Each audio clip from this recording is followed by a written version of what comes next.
So there is a beautiful sutta that is often chanted, some of you may know it, called the 5 Subjects for Frequent Recollection. Very much rooted in cultivating, strengthening, abiding in equanimity. And I wanted to start with that. I'm going to read it and just kind of pay attention to each and see how each may be connected to equanimity, especially the 5th, the last. That's what I'll be focusing on a bit today.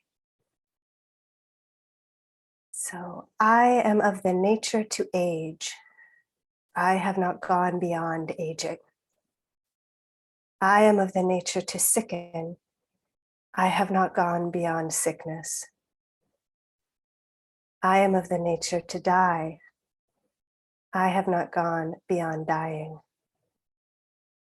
All that is dear to me and everyone I love are of the nature to change. There is no way to escape being separated from them.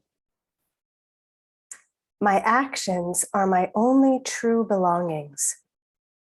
I cannot escape the consequences of my actions. My actions are the ground upon which I stand. And that last one is sometimes translated as, I am heir to my Kamma, born of my Kamma, abide supported by my Kamma. Whatever Kamma I shall do, for good or for ill, of that I will be the heir. So it's kind of intense, right?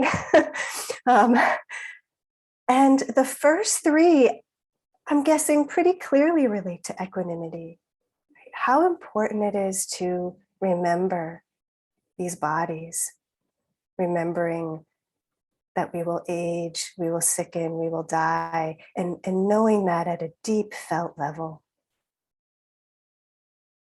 And the 4th, that what is dear to us has the nature to change and we will be separated from. Really aligning with remembering the truth of impermanence, the unreliability and instability of life that flows from that, and the suffering that flows from that. That last one, my actions are my only true belongings, that our actions are the ground upon which we stand. What is that? How is Kamma or karma connected to equanimity? And why would it be so important that it would be the 5th of these subjects for frequent recollection? Karma, the concept of karma, is unfortunately so often filtered through our Judeo-Christian lens in the West, and particularly in the US, gets kind of imbued with this idea of punishment, that someone is deserving of suffering. And in Buddhism, Kamma is not that. It's actually defined simply as action or intention, volitional action here and now. And it really flows right from the teachings on equanimity. If we think about cause and effect, causes and conditions, right? It's not an idea of predestination. It's really teaching us about cause and effect. This leads to that. We've been talking about that. This leads to that. If this, then that. This flows from that. I appreciated this quote from an article on Kamma. It says, according to Buddhism, nothing arises without a cause. Chocolate cake does not simply appear out of the void. It arises because of conditions.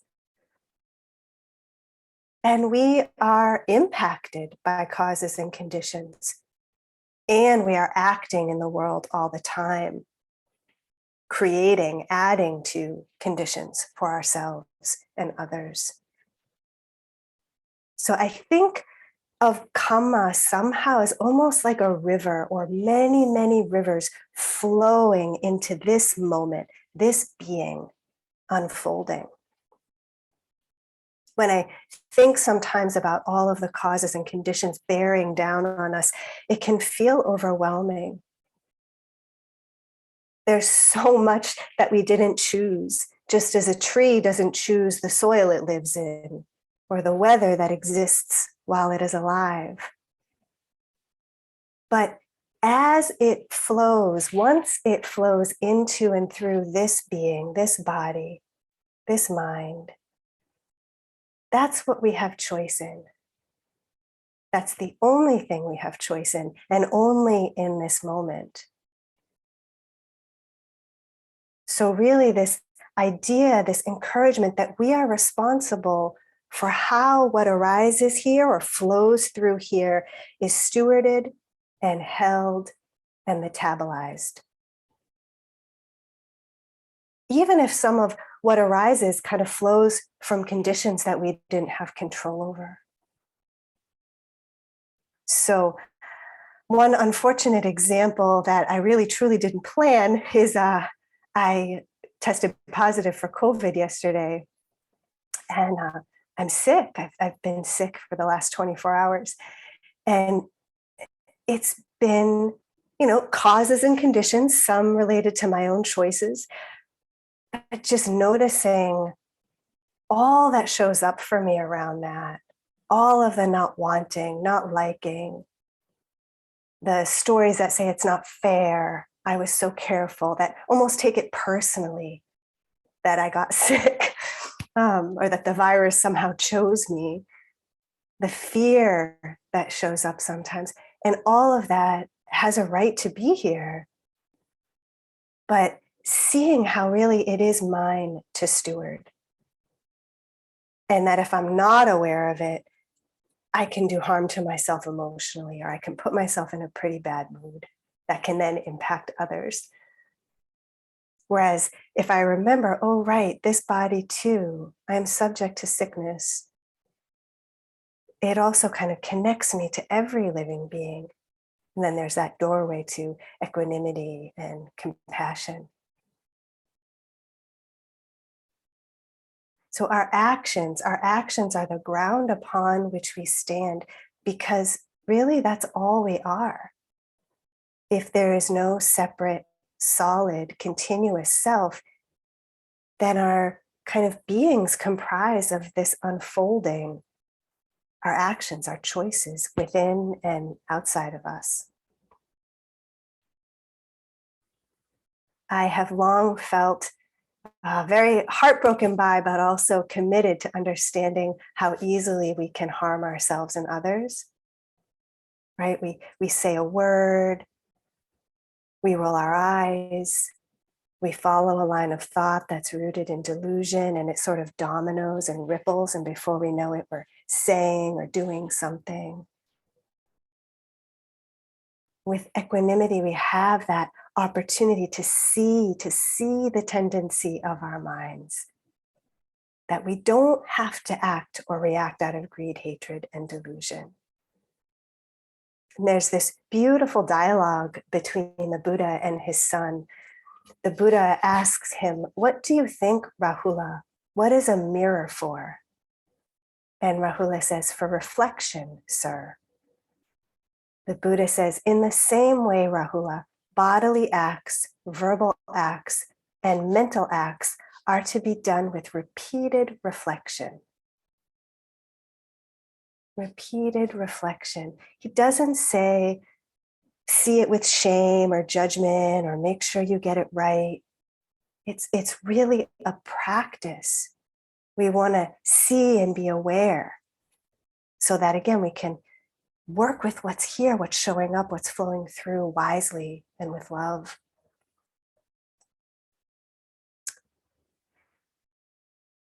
And also, this chant and the connection between Kamma and equanimity reminds me that I am only responsible for my actions.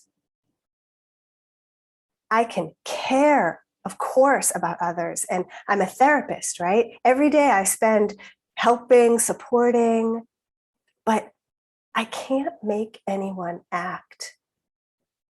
When I really hold that and know that, it helps me sort of take my seat.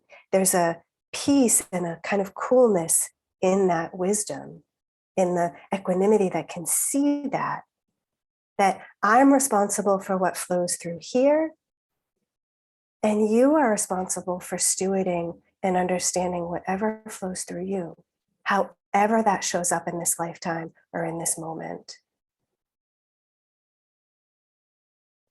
And so, again, I kind of remember these Brahmavihara practices, they're protections. They're protections for the heart.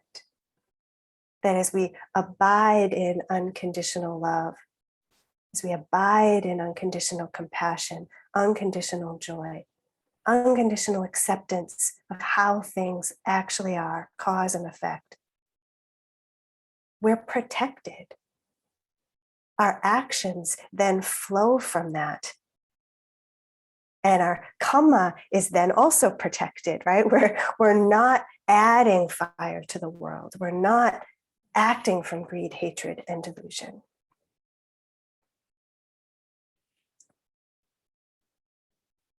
So I like this quote, "You yourselves must make the effort. Buddhas do but show the way." Again, that reminder, my actions are my only true belongings. I cannot escape the consequences of my actions. My actions are the ground upon which I stand. So may we be grateful for this path that empowers and invites us to actually practice this, to be awake and aware. So thank you so much. Let's transition gently and mindfully to the formal practice. I'm seeing notes, so thank you so much. Thanks for your well wishes. I'm receiving them. So, yeah, opening the body if you want, stretching, breathing, just seeing, is there kind of like a need for bigger stretches, bigger movements, standing, deeper breaths? Or is there a need for really subtle, gentle shifts? Maybe kind of moving the body back and forth, swaying.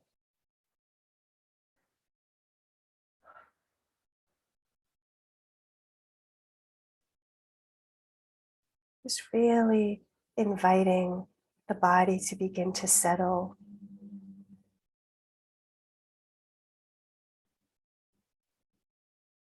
Perhaps feeling the ground beneath you.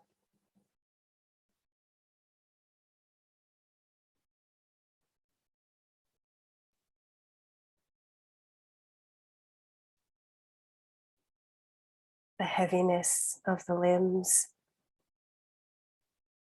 Just really allowing gravity to take hold.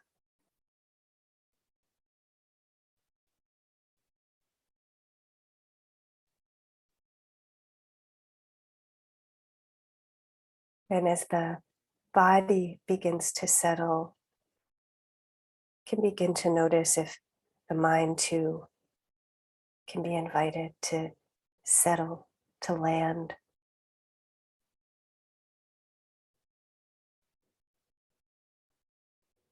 Perhaps even just noticing the tenor of the mind.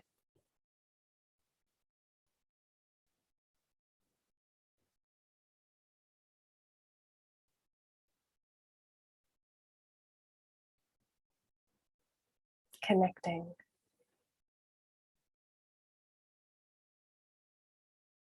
Really allow yourself to connect. This body, this breath, these thoughts.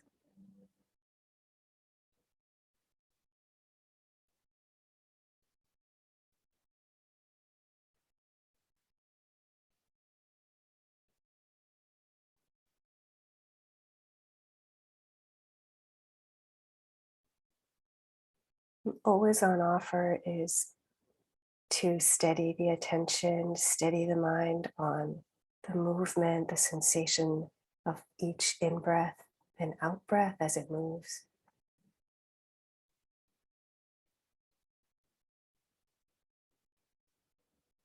Or perhaps receiving the beginning, middle, and end of sounds.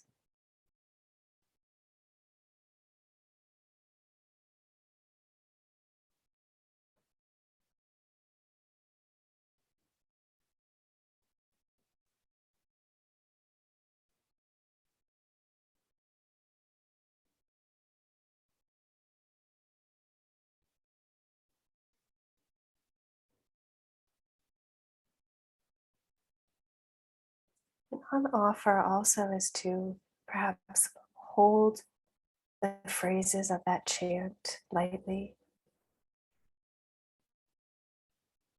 We are of the nature to age. We are of the nature to sicken, to die.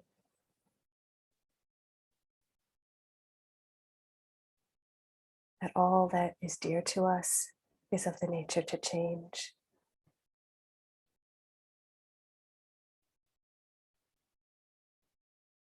And our actions are only true belongings, the ground upon which we stand.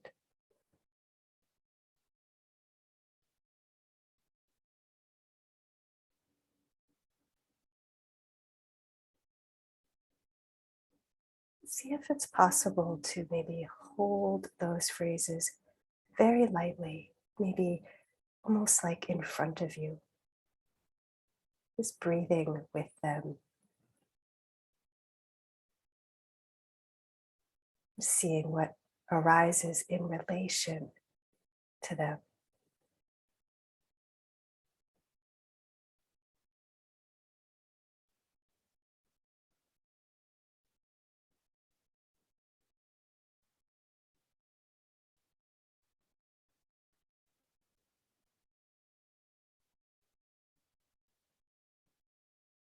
Very gently and kindly allowing the heart mind to be suffused by these truths.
And if in any moment things feel heavy or stuck, disconnected, can always begin again every moment, perhaps inviting deeper breath, sensing the life in the in-breath,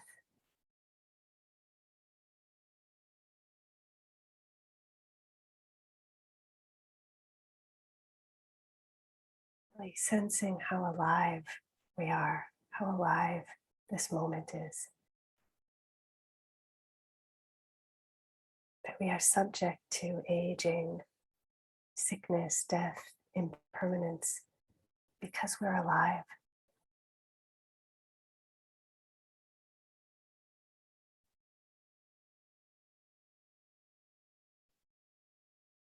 Incredible gift of that.